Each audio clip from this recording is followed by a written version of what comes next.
tous les pâtissiers ou même tous les cuisiniers sont des artistes dans la manière dont ils s'expriment, où ils ont la possibilité de pouvoir s'exprimer. Donc je suis un artiste après.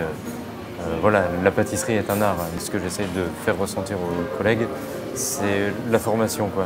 Essayer de former un maximum. J'ai eu la chance de côtoyer de très grands professionnels tout au long de ma carrière. Ça continue, hein. Alors pour la troisième recette, je suis parti sur un trio de choux à base de courge butternut, un peu assaisonné avec du 4 épices et juste une gelée café assez forte sur le dessus que je vais faire à base d'agar-agar.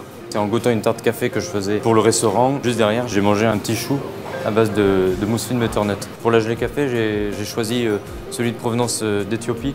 Je le trouvais un petit peu acide et donc ça contrecarrait la douceur du butternut. Je vais venir en peser 250 grammes. De la trémoline qui va donner aussi un peu de texture, ça va la sucrer légèrement. Je vais venir ajouter de l'agar-agar, du sucre cristal, donc ça on donne juste un bon bouillon, donc 10-15 secondes. Ensuite je vais venir la couler sur un papier film et ça on va le laisser tranquillement figer au frigo.